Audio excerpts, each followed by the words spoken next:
Bueno, pues buenos días si estás en la parte de las Américas y buenas tardes si estás en Europa, África, bueno, depende de dónde os unáis.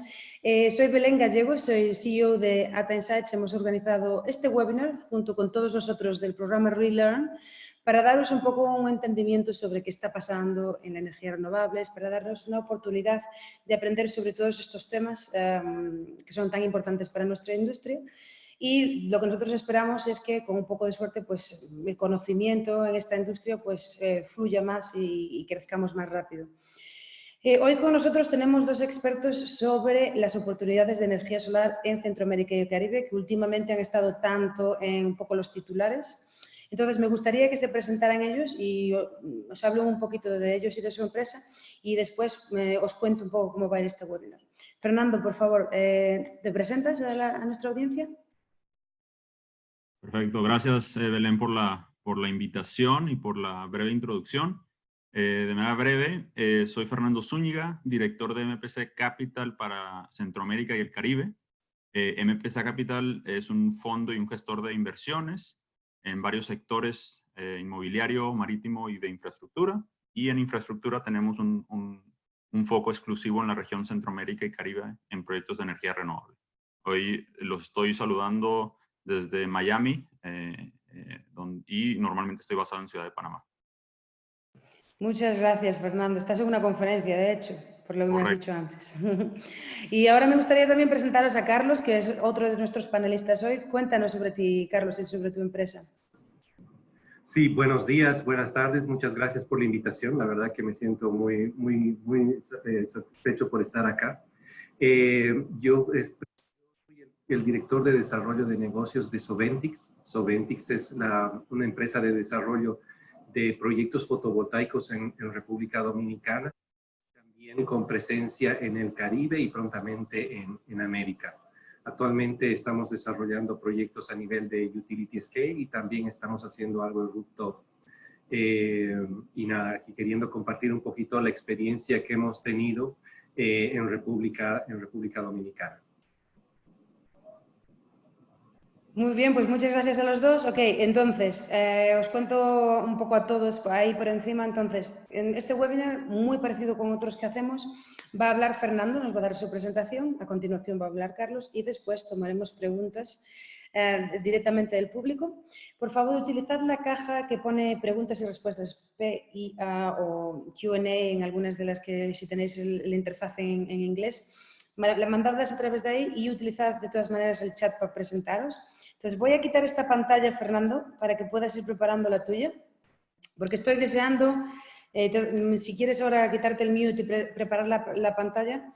Y mientras Fernando prepara su pantalla, voy a aprovechar estos segunditos para ver a ver quién anda por ahí. Tenemos Costa Rica, tenemos gente de Argentina, por lo que puedo ver. Muy bien, simplemente si lo puedes poner en grande para que lo veamos. México, y también gente de España, genial. A ver, ¿quién más está por ahí? No seáis tímidos, Sevilla. Hola a todos desde Argentina, en fin, que tenemos un poco una audiencia muy internacional a la que ya estamos acostumbradas y bien acostumbradas. Entonces, espero que hoy aprendamos mucho sobre el Caribe, que es una zona con mucho sol, muy interesante y con muchas islas, y a ver qué podemos aprender de las energías renovables ahí. Adelante, Fernando, quítate el mute y danos tu presentación. Acordaros las preguntas en la caja de Q&A. No me seáis tímidos hoy. Excelente, gracias Belén. Bueno, haré la presentación en español. La presentación las diapositivas están en inglés, pero cualquier pregunta, por favor, hacérnoslas llegar y con gusto, y si tenemos la respuesta, les daremos información. La presentación que les quiero compartir el día de hoy es en relación al estado actual de las energías renovables en la región Centroamérica y Caribe. Es una región, como bien comentaba Belén, de un recurso solar interesante y también no muy explorado. Entonces, compartiremos un poco lo que MPC ha estado haciendo en los últimos 3 años y un poquito de nuestra experiencia. Solamente de manera muy breve y sin aburrirlos, darles un poquito más de background de quién es MPC Capital. Como les comenté, somos un inversor y un gestor de inversores. Estamos basados en Hamburgo, en Alemania. Tenemos 3 brazos o unidades de negocio en las cuales nosotros gestionamos inversiones. Una es la marítima, la otra es bien inmobiliario y la última es infraestructura, de donde yo formo parte del equipo de energías renovables. Nosotros aproximadamente estamos manejando inversiones siempre de activos reales, tangibles, y aproximadamente hace 3 años decidimos lanzar una plataforma de inversión exclusiva para la región Centroamérica y Caribe. ¿Por qué se decidió por Centroamérica y Caribe? Bueno, básicamente es una región, como les comenté, donde no veíamos mucha actividad desde la inversión privada. Siempre se había escuchado de inversiones públicas o a través de grants de multilaterales. Sin embargo, creemos que es una oportunidad interesante por la necesidad, también obviamente por todos los temas de cambio climático, que son de las primeras islas que se ven afectadas. Entonces, MPC decidió lanzar esta plataforma de inversión exclusiva para la región. En esta diapositiva verán un poco de manera muy general lo que estamos haciendo exactamente en Centroamérica y el Caribe. Son mercados que abarcan todas las islas y también todo lo que es Centroamérica y Colombia. Nuestro interés es primordialmente en plantas fotovoltaicas, plantas eólicas y proyectos de eficiencia energética y almacenamiento. No tenemos una restricción por temas de tamaño, porque sabemos que las islas del Caribe, sobre todo, veremos proyectos de menor escala.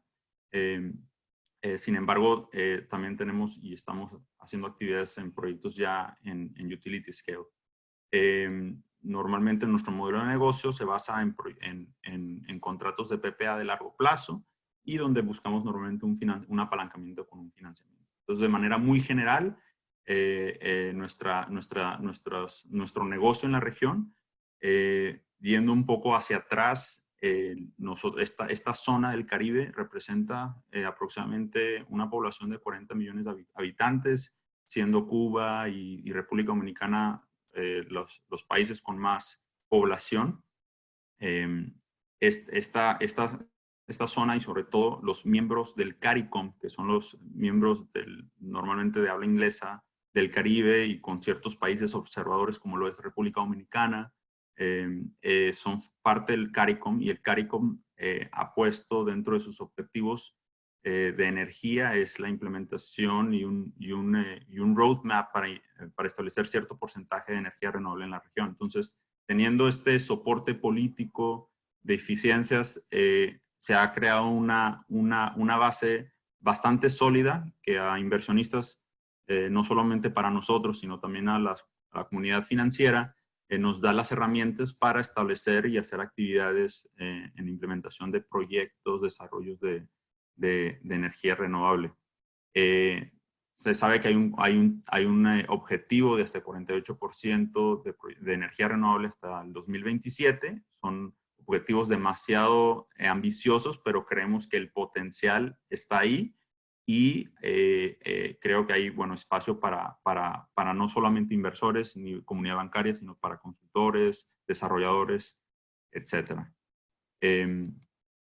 Ya pasando un poquito más a números, bueno, esta región, y estos números están muy basados, nada más para dejar claro, está basado en documentos desarrollados por los miembros del CARICOM. Entonces, aquí estos números que ven en la presentación no representan la parte de Centroamérica, sino solo la parte del Caribe, pero solamente les queríamos dar un poco de visión que solamente las puras islas tendrían unas necesidades de aproximadamente 5.3 gigawatts para los próximos años, siempre y cuando cumplan los objetivos de implementación de sus políticas de energía renovable. Entonces, ¿qué quiere decir 5.3 gigawatts en proyectos de energía? Bueno, esto quiere decir que se necesita una inversión de hasta de 8.4 billones de dólares. Y esto es para los próximos 10 a 15 años. Y dado a este panorama, creemos que, y es por la razón principal por lo cual MPC ha decidido de enfocar sus estrategias de inversión en el sector infraestructura en esta región. Bueno, también no solamente el mercado, digamos, las bases políticas, incentivos fiscales han jugado un rol importante, sino también el sector comercial de tarifas. En esta gráfica verán un poco, y que es bastante interesante para nosotros, cuáles son los costos promedio de electricidad en el sector doméstico en la región Caribe y algunos países de Centroamérica. Como verán, las tarifas están por arriba en muchos de los casos de los 10 centavos de dólar por kilowatt hora. En algunos casos, como lo es en Jamaica, en la Guyana, en Guatemala, a veces los precios están por arriba de los 20 centavos de dólares. Mientras todos sabemos que las energías renovables, tanto eólica como solar, el costo de electricidad de generación en muchos de los casos está por debajo de los 5 centavos, 6 centavos. Entonces, esto aunado al panorama político y de apoyo de los mismos gobiernos, se crea un sector bastante interesante para desarrollar. Y bueno, y también en esta misma gráfica estarán viendo cuál es la capacidad instalada actual en proyectos de energía renovable. Como lo ven, todavía es muy pequeña. Es la primera gráfica que está del lado izquierdo, superior. Algunos de los casos, como por ejemplo Trinidad y Tobago, que verán, ellos, bueno, por ser un país obviamente de gas natural, es un poco más complicado tener acceso a los proyectos de energía renovable, pero en algunos otros países, como verán en Jamaica, el share de energía renovable se ve que es un poco más pronunciado porque son países que dependen totalmente de la importación de fuentes fósiles. En la última gráfica estarán viendo cuáles son las proyecciones de capacidad instalada de proyectos de energía renovable necesaria para cumplir con sus objetivos al 2027. Están viendo, bueno, que obviamente este share de energía renovable se incrementa considerablemente y bueno, son prácticamente los países que nosotros en MPC estamos analizando de manera muy cercana. Si no es que ya tenemos alguna actividad, estamos, bueno, realizando actividades. Como les comenté hace brevemente, cuál es la referencia que tenemos en tarifas que hemos visto en otros mercados, digamos, más maduros en este sentido para licitaciones que había en el pasado. Tal vez no son los valores más actuales, pero estamos hablando tal vez del último año, donde en México, por ejemplo, se ven precios de licitación de 3 centavos por debajo de los 3 centavos, que son los $20 por megawatt hora. En El Salvador, por ejemplo, también en las licitaciones pasadas por debajo de los 5 centavos, en Perú, en Chile, Argentina, en Brasil. Y en el Caribe, como verán, todavía Bermuda, Jamaica, en las últimas licitaciones fueron PPAs alrededor de los 8 centavos. Aquí hago una pequeña pausa.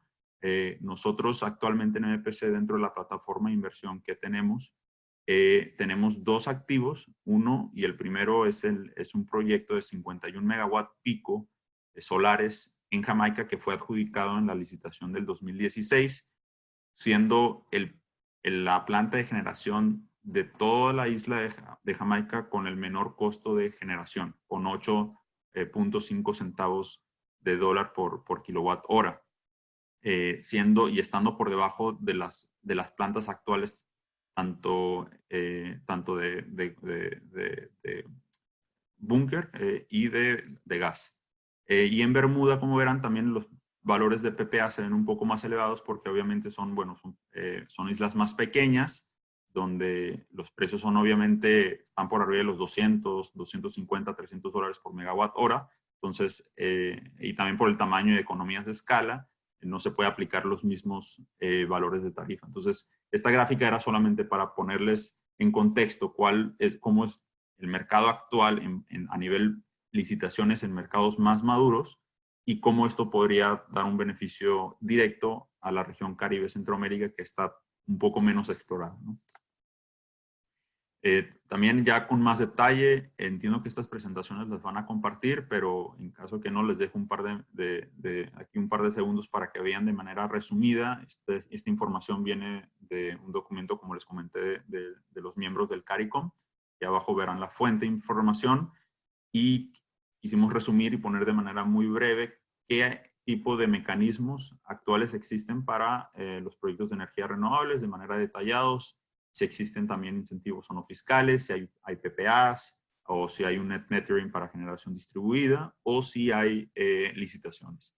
De manera muy puntual, por ejemplo, nosotros estamos también desarrollando nuestros propios proyectos en Barbados, en Jamaica, donde funciona todavía un mercado de feed-in tariff, bueno, que están siendo ahora siendo aprobado o revisado por el gobierno de Barbados. Jamaica, como les comenté también, ya ha hecho 2 licitaciones internacionales, públicas, y se viene una tercera, esperemos que para finales de este año, principios del próximo. Trinidad y Tobago, por ejemplo, que fue la sorpresa, siendo un país meramente dependiente de combustibles fósiles, ha lanzado una licitación este año y está por anunciar los ganadores este año. El resto de las islas, también todos tienen de manera independiente mucha actividad en generación distribuida, sobre todo autoconsumo. Muchos gobiernos han estado implementando las políticas para hacer esto todavía más accesible y bueno, son mercados realmente interesantes para nosotros. Para no dejar atrás a Centroamérica, que también es un mercado tal vez no tan desconocido como el Caribe, pero porque en Centroamérica ya ha habido mucha actividad, sobre todo en Honduras, en El Salvador, en Guatemala, de manera muy breve, donde también MPC está muy activo. Vemos, por ejemplo, Panamá, que ha tenido 2 licitaciones. En este momento no ha habido nuevas licitaciones, sin embargo, los desarrolladores actualmente se han enfocado mucho a el tema de PPA privados, con off-takers bancables. ¿Por qué es interesante? Bueno, porque también los precios de electricidad son altos, tiene un sistema bueno, político bastante estable y existen exoneraciones fiscales en el país. Costa Rica es un país realmente maduro y con mucha experiencia en temas de energías renovables desde hace más de 20 años, siendo uno de los primeros países en la América Latina en instalar plantas eólicas. Sin embargo, habiendo un monopolio por parte de la generación, las licitaciones siempre tienen que estar, bueno, de acuerdo a los decretos que haga el ICE y, bueno, y ARECEP. Entonces, en este momento no hay licitaciones actuales abiertas específicas para proyectos de energía solar y eólica. Sin embargo, lo que se escucha es PPAs privados con las cooperativas que existen en el mercado. Entonces, pero es un mercado meramente muy interesante, dado que ya existe una trayectoria histórica y soporte político en la región. El Salvador para nosotros también es un país muy, muy interesante, dado también a los altos precios de electricidad, a las importaciones que ellos tienen y a la impulsación de estos proyectos de energía renovable a través ya sea de manera pública o privada con las licitaciones que ha habido. Nosotros actualmente en MPC estamos desarrollando un proyecto ahí con PPA privados, con distribuidoras, sobre todo en proyectos de generación distribuida por debajo de los 5 megawatts. Es un país que cuenta con todas las herramientas que un inversionista internacional necesita para tener la seguridad. Entonces es un mercado que para nosotros es de bastante interés. Guatemala también en su momento tuvo sus licitaciones. Sabemos que hay una licitación actual en la cual ya fue adjudicada nuevos ganadores. Guatemala tiene un tema también con sus capacidades de capacidad instalada, que parece están ellos ya con sobrecapacidad. Entonces, obviamente, nuevas licitaciones públicas son más complicadas, pero siempre existe el mercado de PPAs privados, ¿no? Honduras, como bien sabrán también, es un mercado con más de 600 megas de solar instalados ya en operación, dado que fueron de los primeros países de Centroamérica de otorgar el esquema de feed-in tariff. Y Nicaragua, que bueno, que existen proyectos eólicos, es un mercado que todavía no está a la par de sus países vecinos, pero obviamente por temas de tarifas son países bastante interesantes. Más o menos lo que les acabo de hablar en la diapositiva pasada, aquí lo tenía para el Caribe, en relación a las tarifas, perdón, a las licitaciones o actividades que existen actual. Muy resumido lo que ya les comenté en Jamaica, ya ha habido 2 licitaciones, se espera una para finales del año, principios del próximo, tanto para solar y eólico. En Curazao, por ejemplo, también existe de la distribuidora Coalectra un proceso de licitación de 15 megawatts con almacenamiento. Es un proceso que ya está en proceso y, si no me equivoco, pronto ya se adjudicó el proyecto. Trinidad y Tobago también, como comentado, hubo una licitación este año para proyectos de hasta 130 megawatts solar y eólico, y en esta próxima semana se está anunciando quiénes son los adjudicados. Bermuda también hizo licitación para su aeropuerto. La República Dominicana, que ya Carlos les dará más información más detallada del estado allá. Guyana, que son países también que vemos que hay mucho apoyo de gobierno. Las Bahamas, ahora con los últimos huracanes, creo que esto todavía va a resurgir más en el apoyo en soluciones off-grid. Las Islas Vírgenes. Y para finalizar, simplemente también quería compartirles un poco de nuestras experiencias como desarrolladores, como inversores en la región, cuáles son los riesgos que típicamente vemos en estos proyectos y mecanismos de mitigación. Bueno, no solamente aplicaría para la región Centroamérica y Caribe, pero bueno, es donde tenemos que poner un poco más de hincapié por ser, una región más fragmentada. Entonces, normalmente en los riesgos de construcción, nosotros siempre tomamos, por ejemplo, recomendamos utilizar contratos llave en mano, los famosos turnkey, para que no haya discrepancias entre la procura, entre la ingeniería. Entonces, la forma de mitigar, obviamente, cualquier riesgo de construcción es tener un contrato llave en mano. Los riesgos operacionales, bueno, normalmente se busca empresas con experiencia en la operación y mantenimiento de estas plantas. Obviamente también se tienen seguros para todo lo que es el lucro cesante en caso de que por algún par de meses, no sé, un huracán, etcétera. Bueno, existen estas pólizas de seguro. Obviamente para la región Caribe y Centroamérica, estas pólizas de seguro operacional se han incrementado en los últimos años por todos los impactos de los huracanes, pero es totalmente recomendable asumir estos costos, ya que son regiones vulnerables en la región y bueno, es importante siempre, tanto en la fase de construcción, tener las bases, el tipo de material y tener un buen seguro de operativo.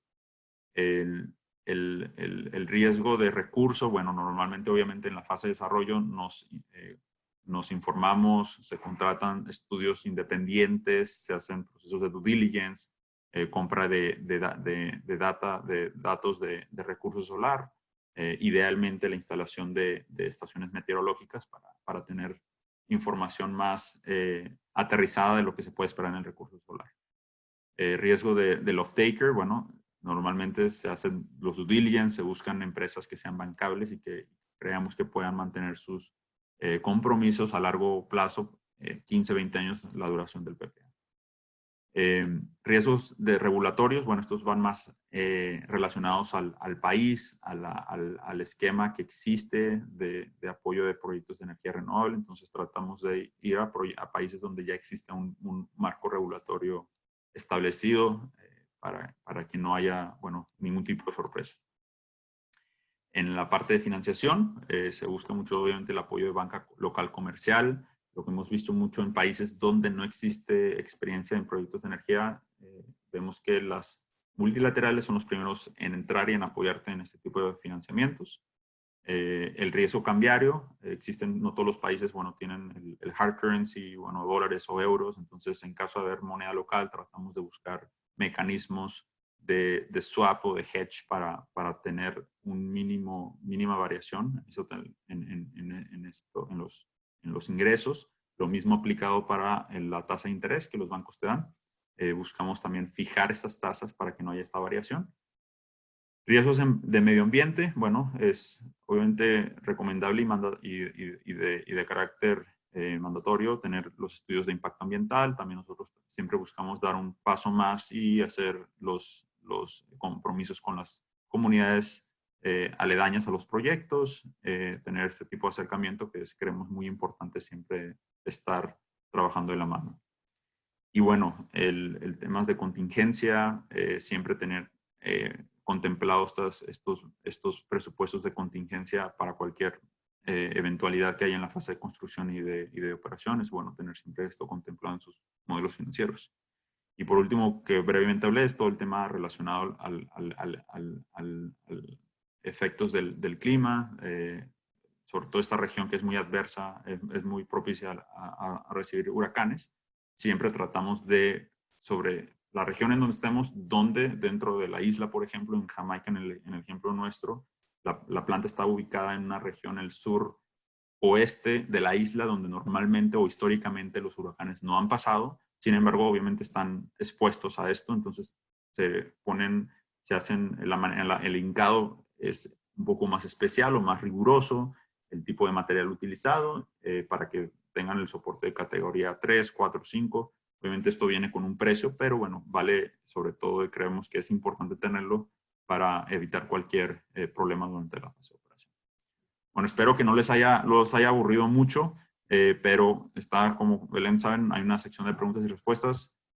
Cualquier cosa, con toda la disponibilidad, y si tenemos la respuesta, con gusto se las damos. Aquí termino, Belén. Muchas gracias, Fernando. Ok, si puedes dejar de compartir para darle paso a que Carlos comparta su pantalla, y mientras Carlos comparte su pantalla, comentaros que efectivamente, no os lo dije antes porque se me olvidó, pero estamos grabando la sesión, la tendremos disponible en nuestra web, y os mandamos a todos los que os habéis apuntado un email con el link a una página donde podéis ver la sesión y asimismo bajaros los materiales en PDF, o sea que podéis revisarlo mucho después. Bueno, de nuevo, todo lo que queráis, en mucho detalle. Y sin más, le voy a dar paso a Carlos, ya que tenemos bastantes preguntas. Adelante, Carlos. Gracias, Belén. Realmente muy buena la presentación de Fernando. Yo creo que da un buen overview de lo que está pasando en la región y en el Caribe. Es algo que yo quería rescatar de lo que está diciendo Fernando y aterrizando un poco en lo que es República Dominicana, que es lo que yo quiero conversar con ustedes el día de hoy. Es que República Dominicana es uno de los países en el Caribe con la mayor cantidad de población y además con unos niveles de crecimiento económicos más altos, los más altos de la región. Por lo tanto, se vuelve un país bastante atractivo para poder realizar inversiones en el sector. Y yo creo que eso se ve reflejado de alguna u otra manera en los números que voy a compartir un poquito con ustedes.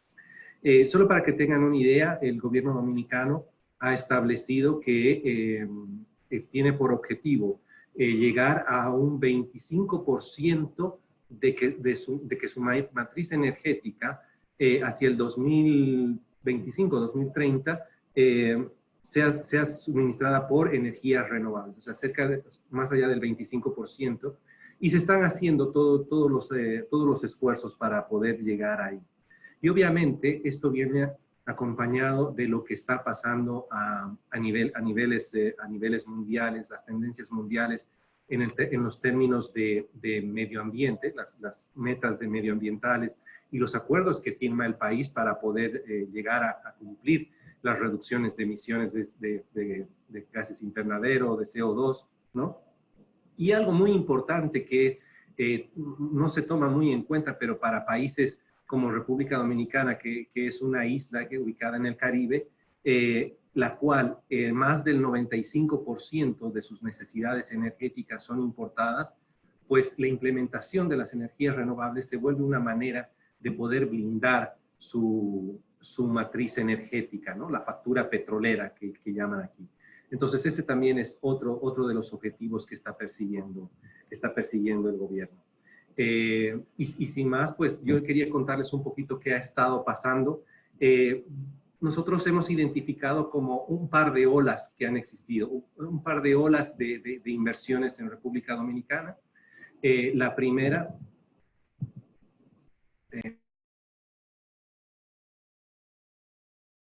Carlos, no te escuchamos. ¿Le has dado el mute sin querer? Ahora ahí, sí. Perfecto, ahora sí. Ok. La primera ola de inversiones llegó allá llegó con la implementación de la ley 5707 en el 2007. Hoy por hoy estamos viendo en República Dominicana que existen aproximadamente 480 megavatios ya en operación entre energía solar, eólica y de biomasa. Existen 350 megavatios en construcción y 330 megavatios que están on hold, o sea, de proyectos que tienen concesión definitiva, eso quiere decir que tienen la licencia para operar y para ejercer el derecho de explotar la generación de energía eléctrica, pero todavía aún no lo han realizado. Y esto es muy importante porque este es un esfuerzo que se ha venido realizando desde el 2007, ¿no? Un poco más de 11, 12 años que ha llevado a este momento que se está viviendo en República Dominicana, donde estamos viendo paulatinamente proyectos y proyectos en construcción, ¿no? Entonces yo creo que esto es importante. Y otra de las características importantes de esto es que en ese momento, en esa primera ola, se enfocó mucho en la parte eólica, ¿no? Y en la parte solar no fue tan grande. Eso también lo podemos estar viendo en la diapositiva que estoy mostrando. Ahora, lo otro... ¿Cómo le...? Ok. Entonces... ¿Todo bien? Sí. Sí, ahora sí. La segunda ola que nosotros denominamos la segunda ola, es todos los procesos que actualmente están buscando concesiones para operar en energías renovables. Actualmente, en los primeros 2 trimestres de este año, el gobierno dominicano ha aprobado un total de 15 concesiones provisionales. Eso es un dato bastante interesante porque es como que el gobierno está volviendo a apostar o abriendo la posibilidad e impulsando, digamos, que haya una nueva ola de inversiones.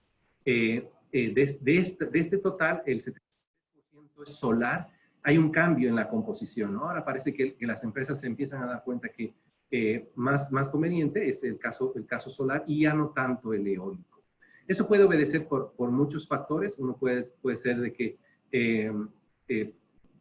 las ubicaciones o la tierra disponible para invertir en eólicas pues ya se ha agotado y ya solamente quedan solares, o tal vez la gente prefiere o identifica la solar como una tecnología un poco más eficiente, o digamos, más eficiente, por así decirlo. Pero para cerrar este punto, para mí lo más importante es que existen 15 concesiones provisionales ya otorgadas al día de hoy, 23 concesiones en proceso, o sea, adicionales a estas 15 que estoy mencionando, y en total existen aproximadamente de estas concesiones provisionales otorgadas, aproximadamente 1000. O sea, hay un cambio y una concepción muy importante. Y este dato es interesante porque se espera que durante los siguientes 2 o 3 años se puedan llevar esas concesiones provisionales a concesiones definitivas, ¿no? para poder dar los siguientes pasos. Y esto es muy importante, que esta es una cosa que me gustaba compartir. Ahora, obviamente, la realidad de las energías renovables, hay algunos factores externos y algunos factores internos que hay que considerar, ¿no? La parte externa es que constantemente estamos viendo mejoras tecnológicas, mejores eficiencias en cuanto a los productos que nos están ofreciendo. Son tecnologías que son más sencillas de operar y mantener comparadas con las plantas térmicas, por ejemplo. No es lo mismo operar y mantener una turbina en ciclo combinado que una granja solar, por ejemplo.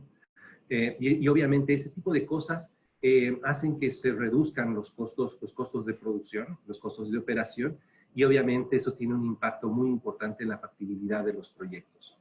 Ya lo habíamos comentado, este tema de eliminar, de alguna manera, de blindar al país en el tema de la factura petrolera, y la parte medioambiental es muy importante, ¿no? En la parte interna de la realidad de las energías renovables a lo interno del país, pues existen muchos retos, entendemos nosotros, que que darse para que podamos implementar en menor tiempo todos estos proyectos que les estoy contando que están viniendo en esta segunda ola. La primera ola nos duró más de 11, 12 años en poderla llevar a cabo. Se han aprendido cosas en el país. Han habido empresas como, por ejemplo, Soventix, que ha aprendido a desarrollar proyectos con las realidades del mercado local. Y pues nosotros apostamos que en la segunda ola y con toda la experiencia que hemos tenido, pues podamos hacerlo de una manera más rápida y eficiente, ¿no? Obviamente también están identificados el sector privado con retos bastante importantes, los inversionistas, los desarrolladores, los financiadores, que de alguna u otra manera pues tienen que acompañar estas nuevas realidades que se están viviendo. Son mercados, son oportunidades de inversión, son mercados, son países en vías de desarrollo, son oportunidades que están creciendo y que de alguna u otra manera tenemos que empezar a, así como la tecnología está avanzando a pasos muy agigantados, ¿no? Nuestra forma de pensar, de cómo desarrollamos proyectos, cómo financiamos proyectos, también tiene que ir cambiando y volviéndose mucho más flexible. Por otra parte, tenemos al Estado, y el Estado juega un rol muy importante porque el Estado es el que organiza las políticas públicas a nivel del Estado y son los que al final otorgan las licencias y las concesiones para poder operar. Y la última parte son los que regulan los sectores, ¿no? Y paralelamente también tenemos los organismos recaudadores de impuestos y aranceles. ¿Por qué lo menciono esto? Porque, bueno, las energías renovables en el último tiempo han venido acompañadas de incentivos fiscales bastante importantes que muchas empresas que actualmente ya están operando, pues han tomado en cuenta. Cosas que debemos tomar en cuenta. Los organismos financiadores, y este es un mensaje para Fernando y su grupo, de que hay que empezar a ver de una manera diferente el sector, ¿no? No sé, ver cómo podríamos flexibilizar la parte del financiamiento. Nosotros ya hemos empezado a escuchar buenas noticias, ya no solamente no estamos atados a las rigideces de, no, nosotros vamos a financiar proyectos en 15 años, la cosa ya ha empezado a mejorar. Es importante también internamente que que los sistemas de tierras que se van dando en los países, que dan la propiedad de las tierras, pues puedan brindar todas las seguridades a los inversionistas locales. Que el sistema de transmisión, los sistemas puedan acompañar también estos desarrollos de energías renovables. Porque no es lo mismo una línea para un proyecto térmico que para un proyecto de energías renovables. En términos comparativos no es lo mismo, ¿no? Para un proyecto térmico, una línea de 15 a 20 kilómetros, porcentualmente dentro del paquete, pues casi no se siente, pero para un proyecto de energía renovable, solar o eólico, pues puede hacer que el proyecto sea viable o no sea viable. Por lo cual, el acompañamiento del sistema de transmisión es muy importante. Y también debemos ir de la mano con nosotros los desarrolladores o los ejecutores de proyectos, pues debemos ir de la mano con el gobierno para que todo lo que hemos ido aprendiendo a lo largo de este tiempo, pues podamos irlo implementando, ¿no? Esas son las ideas que quería comentar un poquito, de las buenas noticias que nosotros vemos en República Dominicana. Hay nuevas oportunidades de inversiones, se están dando. Hay diferentes, para los diferentes sectores, para inversionistas, desarrolladores, EPCistas, proveedores de equipos, para un sinfín de gente. Yo creo que pero lo más importante es acompañar el desarrollo tecnológico, ¿no? Un poquito despojarnos de la forma tradicional como vemos el mundo eléctrico y meternos en estas nuevas olas, ¿no? Para que las cosas puedan implementarse en menores tiempos. ¿Belén? Muchas gracias, Carlos. Ok, si me sacas la pantalla, vamos a por las preguntas. Que bueno, ya como he visto, Fernando ha estado ya respondiendo muchas preguntas.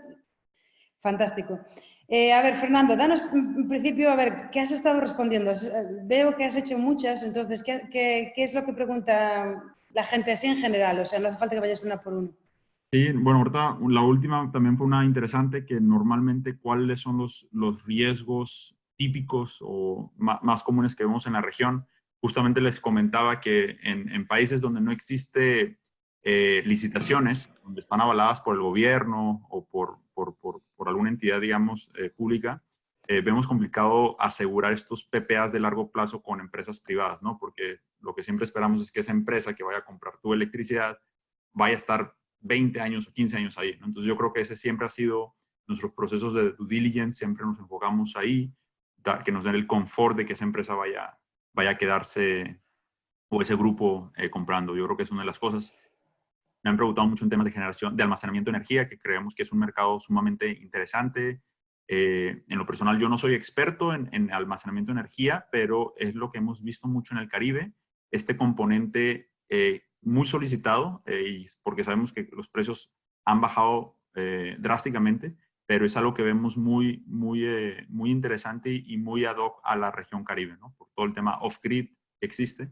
Entonces, eso es el tipo de preguntas que he estado recibiendo. He estado tratando de contestar en privado, pero no sabía cómo ponerlas, así que espero que... No, está bien, pero las has estado respondiendo y las has sacado todas desde delante. De hecho, las que quedan aquí son, la mayoría pone para Carlos, pero le quería dar un minuto, porque como acaba de hablar, digo, a ver, Carlos, ¿preparado? ¿Te podemos lanzar las preguntas? Quítate el mute.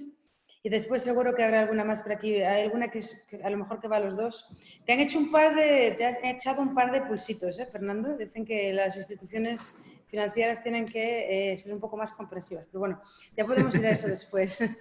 A ver, Carlos, quisiera saber el porcentaje de penetración respecto a la capacidad instalada y si la intermitencia ha traído desafíos para mejorar la operación de la red. ¿Cómo lo han solucionado? Gracias. Bueno, el porcentaje de penetración todavía estamos por debajo del 10%, con la inclusión de los nuevos proyectos que se están dando, esperamos que esta pueda subir hacia los niveles que está proyectando el gobierno. Pues, y la otra de cómo estamos trabajando con la intermitencia, pues hay algunas empresas tradicionales que han mejorado los servicios de regulación primaria de frecuencia y obviamente también la secundaria, lo que hace que el sistema pueda ser un poquito más robusto para poder justamente controlar esta intermitencia que tienen las redes. Pues a ver, sigo mandándote. Para Carlos, ¿conoce usted cuál es el potencial de energía eólica en República Dominicana en megavatios?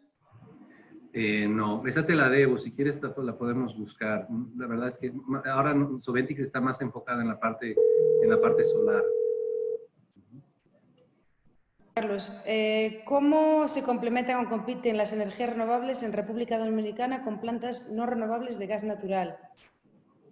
Bueno, actualmente por normativa... Y carbón, perdón. Sí. Actualmente por normativa y por los incentivos que se quisieron dar, las energías renovables son despachadas en la base. O sea que ese es de alguna u otra manera el incentivo que tiene el gobierno para poder brindar esto. Y están en la base. Cuando generes, estás disponible y estés disponible, puedes inyectar toda la energía en la red. Y obviamente, pues tenemos un parque térmico que está respondiendo a esta intermitencia, ¿no? Ok, otra para ti, de Pascual Santana. ¿Cómo representa la energía fotovoltaica en la matriz de generación de República Dominicana? ¿Qué representación? Me imagino que se refiere a datos estadísticos. ¿Qué porcentaje? Es menos del 10%. Menos del 10%. ¿Te crees que el sistema de transmisión puede mantener el ritmo para no llegar a tener plantas hechas sin líneas utilizables? La pregunta de Eric, la estás viendo, ¿no? Sí, ¿tú crees que...? Sí. Bueno, mira, nosotros estamos apostando a que la empresa de transmisión pueda acompañar a las inversiones que se tienen que hacer para apoyar a los proyectos de energías renovables. Se está trabajando en los planes de mediano plazo con la empresa de transmisión justamente para poder hacer esto, ¿no? Muy bien, tienes otra aquí. ¿Qué potencial tendrán los módulos fotovoltaicos bifaciales en República Dominicana? Bueno, nosotros como desarrolladores estamos apostando, por lo menos un par de los proyectos que estamos desarrollando actualmente, los estamos haciendo con módulos bifaciales. Y ver si funcionaría también la parte de trackers, ¿no? Hay una gran interrogante ahí tecnológica que dada la situación de República Dominicana por estar en una zona de pasos de huracanes, pues la tecnología con trackers podría no ser la recomendable, pero todavía está bajo análisis y todavía tenemos que estar con los diseñadores, ¿no? Ok, esta pregunta está abierta, no sé quién la quiere coger, yo la leo. Es la primera, la de Leonel, que pone: ¿cuál es la estrategia del gobierno por las licencias definitivas otorgadas y que los proyectos no se han hecho? O sea, ¿qué ha pasado con esos proyectos que no se han acabado? Sí, sí. El gobierno dominicano lo que ha hecho es básicamente darle unos plazos para poder implementar el proyecto. Una vez pasado ese plazo, pues van a fenecer y van a caducar las concesiones definitivas otorgadas. Eso es por lo menos la información que tenemos. Y yo creo que es lo lógico, ¿no? Que debería cancelar. Los proyectos que no se ejecutan, pues tienen que seguir, hay otros que deberían darse, ¿no? Definitivamente. Juan Solís, que te manda saludos desde Chile, te dice, ¿cuál es su experiencia? Esta es para los dos, por cierto, su experiencia en la complementación con baterías. Hay poca experiencia realmente en el mundo con esto, pero algo sí hay. ¿Quién quiere empezar? Fernando, ¿empiezas tú? Brevemente, como les comenté, no, yo tampoco soy muy experto, pero hemos visto que es algo que va en esa dirección. Cada vez existen mejores tecnologías a precios más accesibles y sabemos que también, por ejemplo, gobiernos en Jamaica, sabemos que lo van a integrar dentro del nuevo plan de energía para sus próximas licitaciones. Así que creemos que es una experiencia, creemos que es algo necesario y que cada vez comercialmente es más atractivo. Genial. ¿Quieres añadir algo, Carlos? Yo creo que la experiencia con baterías aquí en República Dominicana todavía es un poquito incipiente. Hay solamente un generador que ha implementado baterías en sus sistemas térmicos, la gente de AES. Y por la experiencia que hemos escuchado, a ellos les ha ido bien. Ahora, el sistema de baterías en nuestros sistemas de generación de energías renovables, pues se vuelve muy importante, especialmente por la intermitencia que tiene la generación, ¿no? en nuestros proyectos. Entonces, la implementación con baterías yo creo que juega un rol muy importante. Y asimismo, a nivel de la generación, como a nivel de la distribución. Porque en la medida de que se empiecen a implementar o a construir proyectos en techos, justamente la regulación de frecuencia se vuelve un factor muy importante para las distribuidoras y para el sistema en general. Ok, vamos a ver si respondemos las tres primeras, que eran las que teníamos, ¿vale? Y después pues ya decimos bye. Pero a ver, entonces, voy a haceros las tres primeras, que eran las que teníamos ahí. Sé que van a seguir llegando porque siempre es el caso, pero bueno. A ver, número 1, la primera dice: las normativas para realizar plantas de autoconsumo fotovoltaicas industriales en el Caribe y Centroamérica son favorables o se ponen trabas administrativas y de consumo. Entonces, industriales, corporativas, ¿son un sí o un no en el Caribe? Yo, honestamente, sí hay trabas, o sea, seamos realistas, y sobre todo en esta región donde hay menos experiencia, sí hay trabas, entonces simplemente siempre asumir desde un principio los tiempos de manera realista y no muy optimista. Así que yo diría que sí, siempre hay trabas, es posible, pero simplemente teniendo las expectativas controladas no debería ser problema. Bueno, en el caso de República Dominicana, y especialmente para el tema de autoconsumo, pues sí, existen restricciones. Existen restricciones a nivel de las distribuidoras en los cuales ellos establecen los porcentajes de demanda o de proyectos que se pueden instalar por circuitos. Ese es un tema que está en discusión, está en boga justamente con todos los actores que están presentes aquí, pero sí existen esas restricciones a la potencia máxima que se puede instalar por circuito. Ok, vale. ¿Está considerando plantas de respaldo para intermitencia o caídas? ¿Y en qué base de generación? ¿Diesel, gas o cuál? La primera, la que pone de anónimas. Da un poquito de miedo cuando ves lo de anónimas. A ver. Nosotros, hablando desde el punto de MPC Capital, nosotros por mandato no podríamos, digamos, por mandato de inversión no podríamos invertir en el tema de plantas fósiles, así que normalmente tratamos de dejarlo a un lado o tenerlo en el mínimo para casos de emergencia, pero obviamente siempre una combinación es solicitada a veces por el consumidor de la electricidad, pero en nuestro caso particular, nosotros nos enfocamos solamente en la parte renovable. Curiosamente no sois los únicos. El Banco Europeo de Inversión acaba de decir que van a hacer lo mismo y yo creo que va a ser el primero de muchos. O sea, se va a poner complicada la cosa para las gasistas. Carlos, no sé si quieres añadir algo.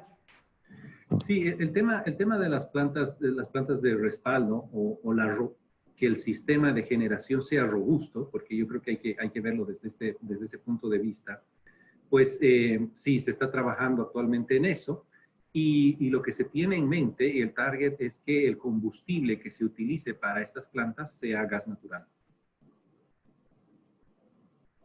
Y finalmente, la última pregunta. ¿Qué se requiere en términos de políticas públicas para impulsar la transición a energías renovables en países petroleros? Ahí es, Carlos, ¿quieres empezar tú y después Fernando? Bueno, lo que se requiere es de tener una determinación clara de cuál es el norte hacia dónde debemos transitar. Y muchos países ya lo han realizado, ¿no? En el cual establecen claramente que en el año X, cuál será el porcentaje Y de la matriz energética que será abastecida a través de energías renovables. Yo creo que eso es uno de los puntos neurálgicos, porque de ahí se empieza en cascada a desagregar todo. Lo segundo es que existan instituciones sólidas, instituciones que permitan este acompañamiento y faciliten las inversiones que se vayan realizando.